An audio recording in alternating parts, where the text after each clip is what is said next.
Hello, and welcome to the Essential Reads podcast.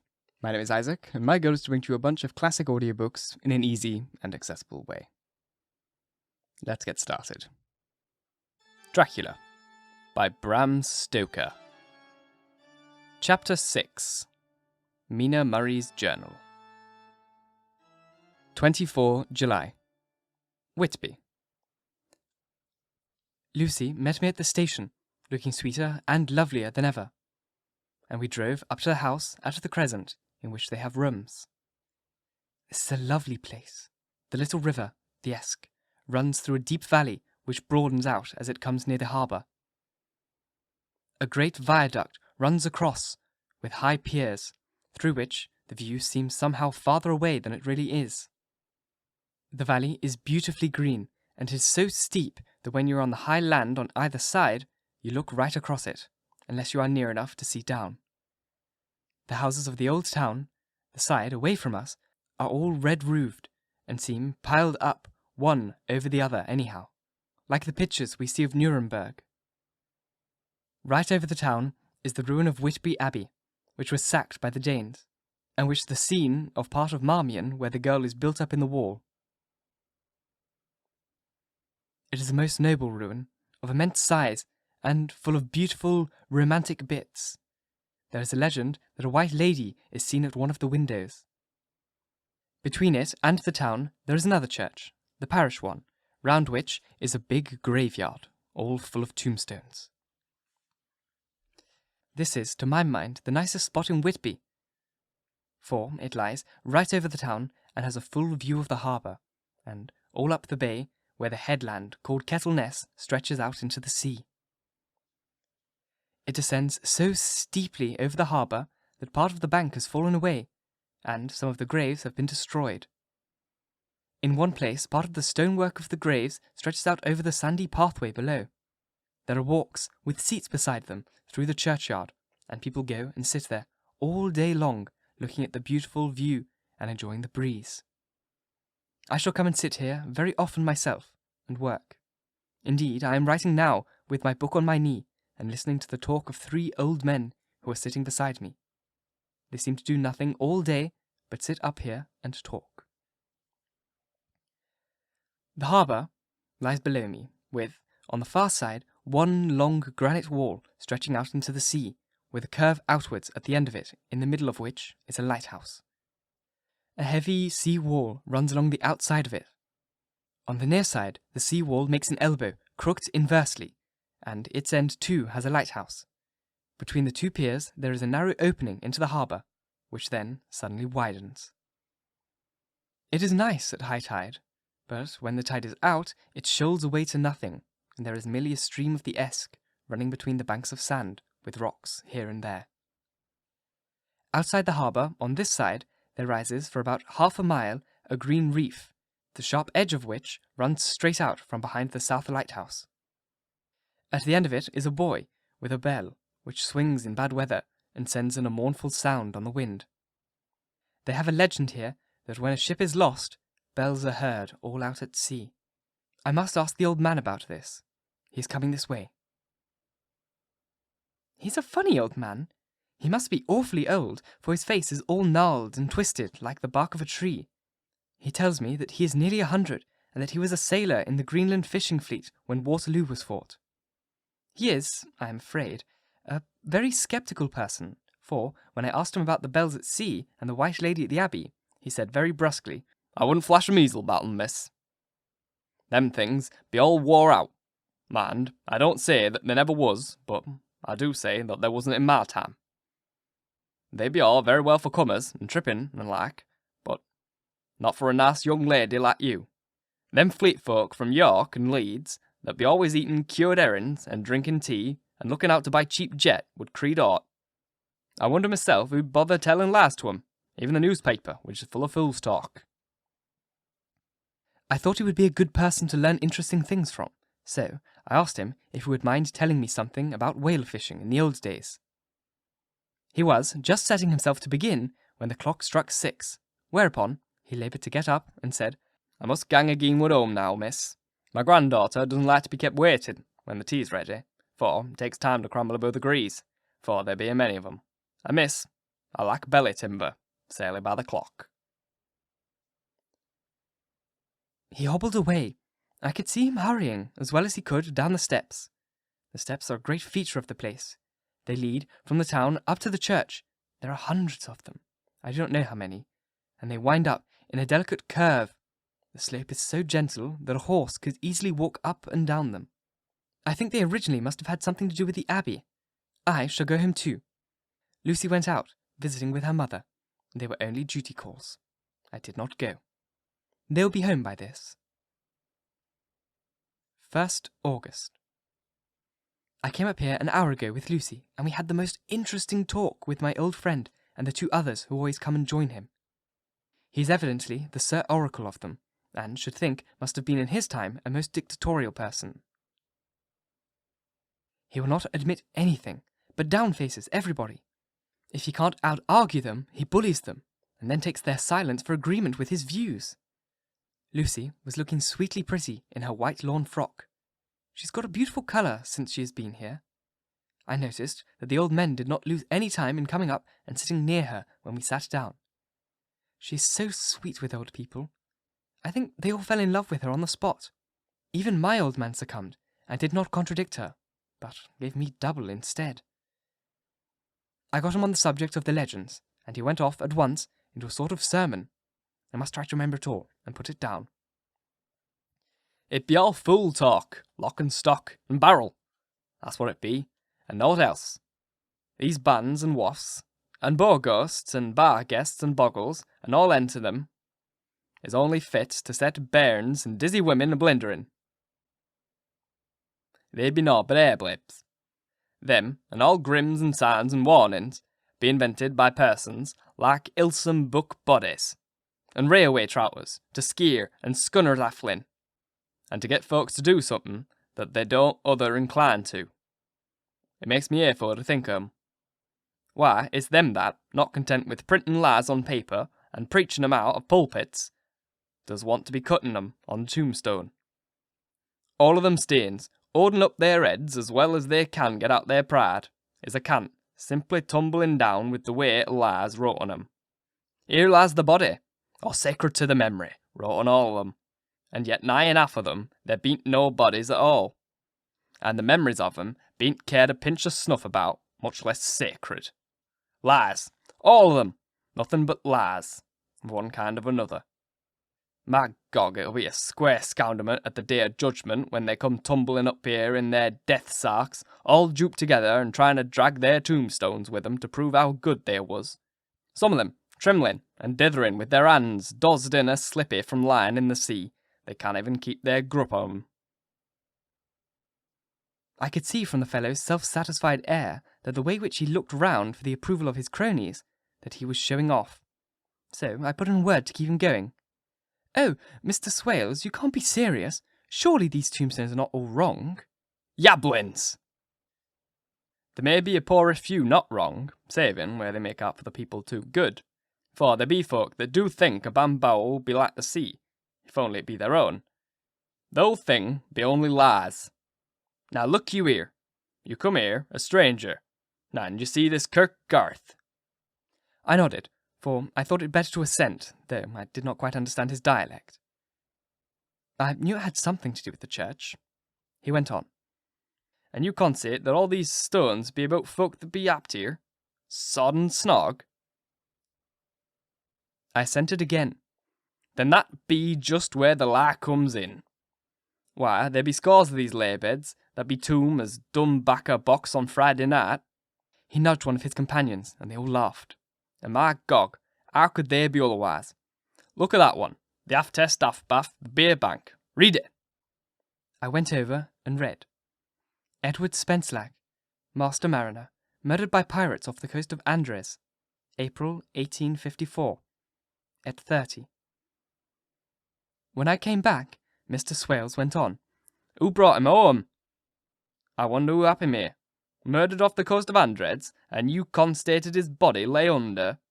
Why, I could name you a dozen whose bones lie in the Greenland seas above." He pointed northward. "Or where the currents may have drifted them. There be stones round you." You can, with your young eyes, read the small print of the last from here. This Braithwaite Lowry knew his father, lost in the lively off Greenland in 20.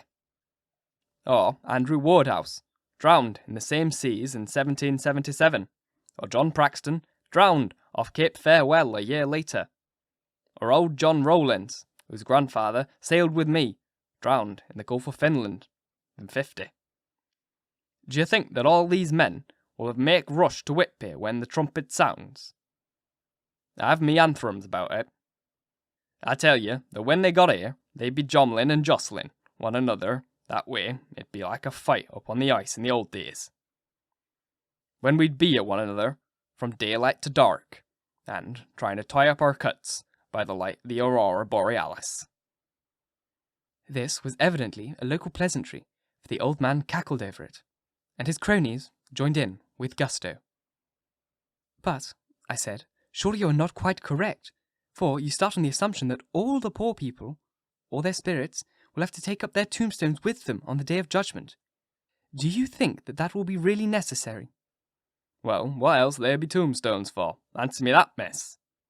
To please their relatives, I suppose. To please their relatives, you suppose? He said this with an intense scorn.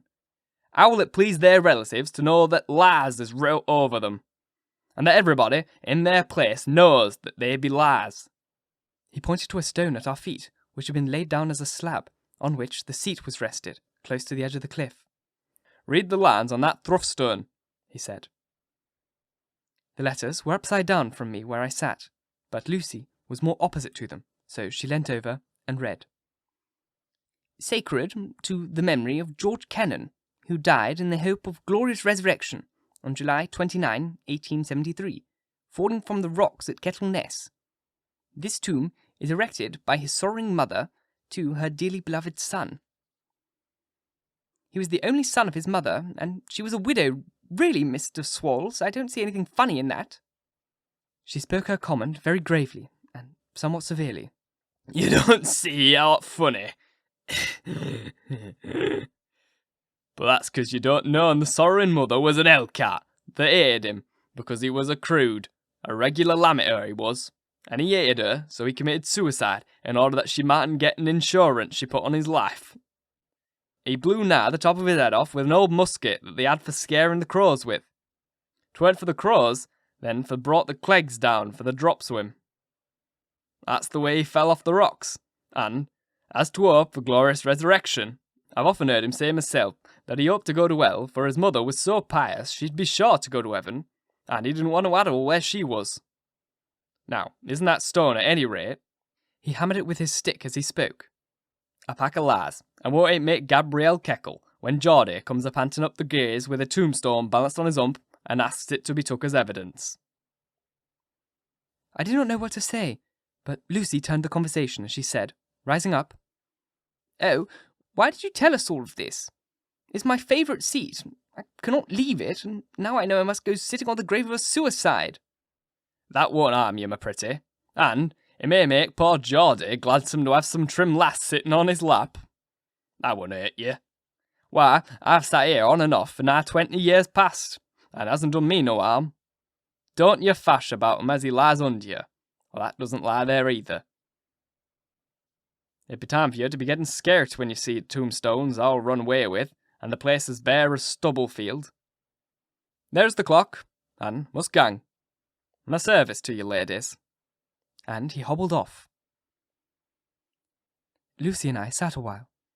It was all so beautiful before us that we took hands as we sat, and she told me over again about Arthur and their coming marriage. That made me just a little heartsick, for I haven't heard of Johnathan for a whole month. The same day, I came up here alone, for I am very sad. There was no letter for me. I hope there cannot be anything the matter with Johnathan. The clock has just struck 9. I see the lights scattered all over the town, sometimes in rows where the streets are, and sometimes singly. They run right up the Esk and die away in the curve of the valley. To my left, the view is cut off by a black line of roof of the old houses next to the abbey. The sheep and lambs are bleating in the fields away behind me, and there's a clatter of donkeys' hooves up the paved road below. The band on the pier is playing a harsh waltz in good time, and farther along the quay there is a Salvation Army meeting in a bank street. Neither of the bands hears the other, but up here I hear and see them both. I wonder where Johnathan is, and if he's thinking of me. I wish he were here. Dr. Seward's Diary. 5 June. The case of Renfield grows more interesting the more I get to understand the man. He has certain qualities very largely developed: selfishness, secrecy, and purpose. I wish I could get at what was the object of the latter. He seems to have some settled scheme of his own, but what it is, I do not yet know. His redeeming quality is love of animals, though. Indeed, he has such curious turns that I sometimes imagine he is only abnormally cruel. His pets are of odd sorts. Just now his hobby is catching flies. He has, at present, such a quantity that I have had, myself, to expostulate. To my astonishment, he did not break out into a fury, as I expected, but took the matter in simple seriousness. He thought for a moment, and then said, "May I have 3 days? I shall clear them away." Of course, I said that would do. I must watch him. 18 June. He has turned his mind now onto spiders. He's gotten several very big fellows in a box. He keeps feeding them with his flies, and the number of the latter is becoming sensibly diminished, although he has used half of his food in attracting more flies from outside to his room. 1st July. His spiders are now becoming as great a nuisance as his flies, and today I told him he must get rid of them. He looked very sad at this, so I said that he must clear out some of them, at all events. He cheerfully acquiesced in this, and I gave him the same time as before for reduction. He disgusted me much while with him, for when a horrid blowfly, bloated with some carrion food, buzzed into the room, he caught it, held it exultingly for a few moments between his fingers and thumb, and, before I knew what he was going to do, put it in his mouth and ate it. I scolded him for it, but he argued quietly that it was very good and very wholesome, that it was life, strong life, and gave life to him. This gave me an idea, or the rudiment of one. I must watch how he gets rid of the spiders. He evidently has some deep problem in his mind, for he keeps a little notebook in which he is always jotting down something. Whole pages of it are filled with masses of figures, generally single numbers, added up in batches, and then the totals added in batches again, as though he were focusing some account, as auditors put it. 8th July. There is a method in his madness, and the rudimentary idea in my mind is growing. It'll be a whole idea soon, and then, oh unconscious celebration, you will have to give the wall to your conscious brother. I kept away from my friend for a few days, so that I might notice if there were any change. Things remain as they were, except that he had parted with some of his pets, and got a new one. He's managed to get a sparrow, and has already partly tamed it. His means of taming is simple, for already the spiders have diminished. Those that do remain, however, are well fed, for he still brings in flies by tempting them with his food. 19th July. We are progressing. My friend has now a whole colony of sparrows, and his flies and spiders are almost obliterated. When I came in, he ran to me and said he wanted to ask me a great favour, a very great favour, and, as he spoke, he fawned on me like a dog. I asked him what it was, and he said, with a sort of rapture in his voice and bearing, "A kitten, a nice little sleek playful kitten that I can play with and teach and feed and feed and feed." I was not unprepared for this request, for I had noticed how his pets went on increasing in size and vivacity, but I did not care that his pretty family of tame sparrows should be wiped out in the same manner as the flies and the spiders. So I said that I would see about it, and asked him if he would not rather have a cat than a kitten. His eagerness betrayed him as he answered, "Oh, yes, I would love a cat. I only asked for a kitten lest you should refuse me a cat. No one would refuse me a kitten, would they?"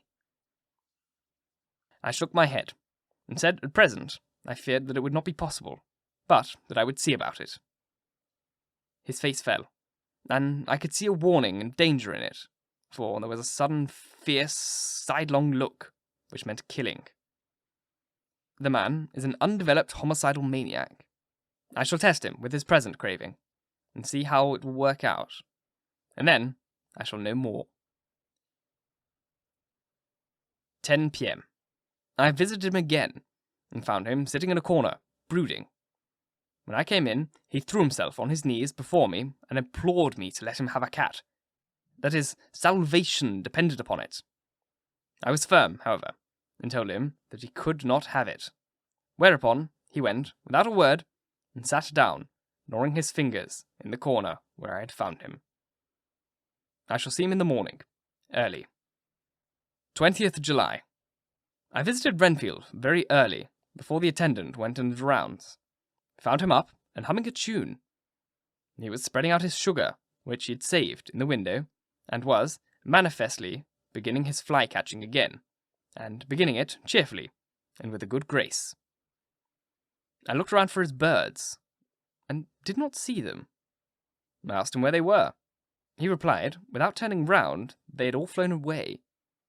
There were a few feathers about the room, and on his pillow a drop of blood. I said nothing, but went and told the keeper to report to me if there were anything odd about him during the day. 11 a.m. The attendant has just told me that Renfield has been very sick and has disgorged a whole lot of feathers. My belief is, doctor, said he, that he has eaten his birds and he took and ate them raw. 11 p.m. I gave Renfield a strong opiate tonight, enough to make him sleep, and took away his pocketbook to look at it. The thought that has been buzzing about my brain lately is complete, and the theory proved. My homicidal maniac is of a particular kind. I shall have to invent a new classification for him, and call him a zoophagous, life-eating maniac. What he desires is to absorb as many lives as he can, and he has laid himself out to achieve in a cumulative way. He gave many flies to one spider, and many spiders to one bird, and then wanted the cat to eat the many birds. What would have been his later steps? It would have been almost worthwhile to complete the experiment. It might be done if there were only a sufficient cause. Men sneered at vivisection, and yet look at its results today. Why not advance science in its most difficult and vital aspects, the knowledge of the brain? Had I even the secret of one such mind? Did I hold the key to the fancy of even one lunatic? I might advance my own branch of science to a pitch compared with the Burden-Sanderson physiology, or Ferrier's brain knowledge would be as nothing. If only there were sufficient cause. I must not think too much of this, or I may be tempted. A good cause might then turn the scale with me, for may not I, too, be of exceptional brain congeniality? How well the man reasoned! Lunatics always do within their own scope. I wonder how many lives he values a man, or if at only one. He's closed the account most accurately, and today begun a new record. How many of us begin a new record with each day of our lives? To me, it seems only yesterday that my whole life ended with my new hope, and that truly I began a new record. So it will be, until the great recorder sums me up and closes my ledger account with the balance to profit or loss. Lucy. Lucy. I cannot be angry with you, nor can I be angry with my friends whose happiness is yours, but I must only wait on hopeless and work. Work, work. If I only could have had a strong cause as my poor mad friend there, a good, unselfish cause to make me work, that would be indeed happiness. Mina Murray's Journal. 26th July. I am anxious, and it soothes me to express myself here. It is like whispering to oneself and listening at the same time. And there is also something about shorthand symbols that makes it different from writing. I'm unhappy about Lucy, and about Johnathan. I had not heard from Johnathan for some time, and was also very concerned, but yesterday, dear Mr. Hawkins, who is always so kind, sent me a letter from him. I had written asking him if he had heard, and he said the enclosed had just been received. It is only a line dated from Castle Dracula, and says that he is just starting for home. That is not like Johnathan. I do not understand it, and it makes me uneasy. Then, too, Lucy, although she is so well, has lately taken to her old habit of walking in her sleep. Her mother has spoken to me about it, and we have decided that I am to lock the door of our room every night. Mrs. Westenra has got an idea that sleepwalkers always go out on roofs of houses and along the edges of cliffs, and then get suddenly wakened and fall over with a despairing cry that echoes all over the place. Poor dear. She is, naturally, anxious about Lucy, and she tells me that her husband, Lucy's father, had the same habit, that he would get up in the middle of the night and dress himself and go out if he were not stopped. Lucy is to be married in the autumn. She is already planning out her dress and how her house is to be arranged. I sympathise with her, for I do the same, only Johnathan and I start life in a very simple way, and shall have to try to make both ends meet. Mr. Holmwood, he is Honourable Arthur Holmwood, the only son of Lord Godalming, is coming up here very shortly, as soon as he can leave town, for his father is not very well, and I think dear Lucy is counting the moments till he comes. She wants to take him up to the seat on the churchyard cliff and show him the beauty of Whitby. I darest say it is the waiting which disturbs her. She will be all right when he comes. 27th July. No news from Johnathan. I'm getting quite uneasy about him, though I should not know why, but I do wish that he would write, for only a single line. Lucy walks more than ever, and each night I am awakened by her moving about the room. Fortunately, the weather is so hot that she cannot get cold. But still, the anxiety and the perpetually being wakened is beginning to tell on me. I'm getting nervous and wakeful myself. Thank God Lucy's help keeps up. Mr. Holmwood has been suddenly called to Ring to see his father, who has been taken seriously ill. Lucy frets at the postponement of seeing him, but it does not touch her looks. She is a trifle stouter. Her cheeks are lovely rose pink. She has lost that anemic look which she had. I pray it will all last. 3rd of August. Another week gone, and no news from Johnathan. Not even to Mr. Hawkins, from whom I have heard. Oh, I do hope he is not ill. He surely would have written. I look at the last letter of his, but somehow it does not satisfy me. It does not read like him. Yet it is his writing. There is no mistake of that. Lucy has not walked much in the sleep the last week, but there is an odd concentration about her which I do not understand. Even in her sleep, she seems to be watching me. She tries the door, and, finding it locked, goes about the room, searching for the key. 6th August. Another 3 days and no news. The suspense is getting dreadful. If I only knew where to write, or where to go, I should feel easier, but no one has heard a word of Johnathan since the last letter. I must only pray to God for patience. Lucy is more excitable than ever, but is otherwise well. Last night was very threatening, and the fishermen say that we are in for a storm.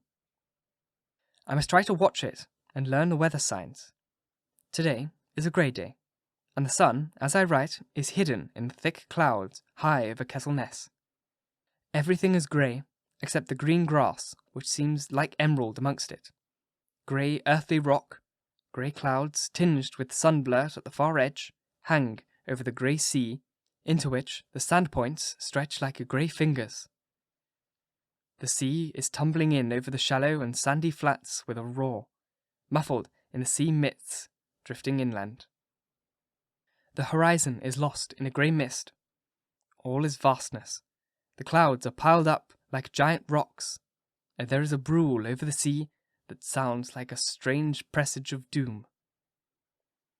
Dark figures are on the beach here and there, sometimes half shrouded in mist, and seem men like trees walking. The fishing boats are racing for home, and rise and dip in the ground swell as they sweep into the harbour, bending to the scuppers. Here comes old Mr. Swales. He's making straight for me, and I can see, by the way he lifts his hat, that he wants to talk. I've been quite touched by the change in the poor old man. When he sat down beside me, he said in a very gentle way, "I want to say something to you, miss." I could see that he was not at ease, so I took his poor old wrinkled hand in mine and asked him to speak fully. So he said, leaving his hand in mine, "I'm afraid, my dearie, that I must have shocked you by all the wicked things I've been saying about the dead and such like for weeks past.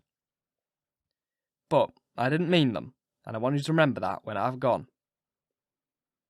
We old folks that be daffled and with one foot abaft the crock-hole don't altogether like to think of it, and we don't want to feel scared of it, and that's why I've been making light of it, so that I'd cheer up my own heart a bit. But Lord love you, miss, I ain't afraid of dying, not a bit, only I don't want to die if I can help it.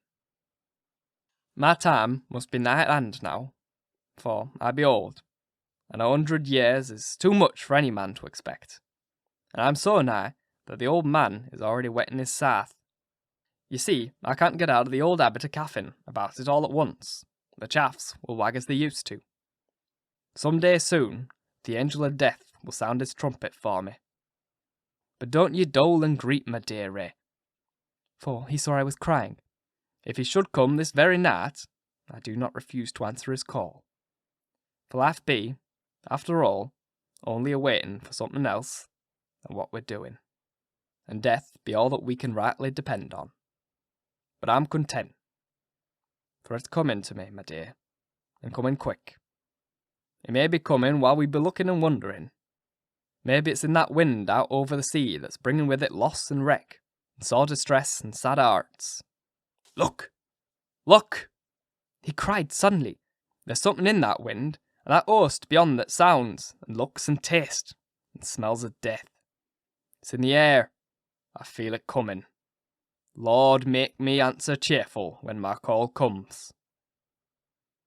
He held up his arms devoutly, and raised his hat. His mouth moved as though he were praying. After a few minutes' silence, he got up, shook hands with me, and blessed me, and said goodbye, and hobbled off. It all touched me, and upset me very much. I was glad when the Coast Guard came along with his spyglass under his arm. He stopped to talk with me, as he always does, but all the time kept looking at a strange ship. "I can't make her out," he said. "She's a Russian by the look of her, but she's knocking about in the queerest way. She doesn't know her mind a bit. She seems to see the storm coming, but can't decide whether to run up north in the open, or to put in here. Look again! Look there, again! She's steered mighty strangely, for she doesn't mind the hand on the wheel. Changes about with every puff of wind. We'll hear more of her before this time tomorrow." Thank you so very much for listening. If you enjoyed, please like, comment, share, all that jazz. And if you really enjoyed, do subscribe because there's more to come. And if you're listening on podcast, please do a review. It would really mean the absolute world to me. It helps get this in front of as many people as possible, and it would be bloody brilliant. Once again, thank you for listening. And until next time, bye-bye.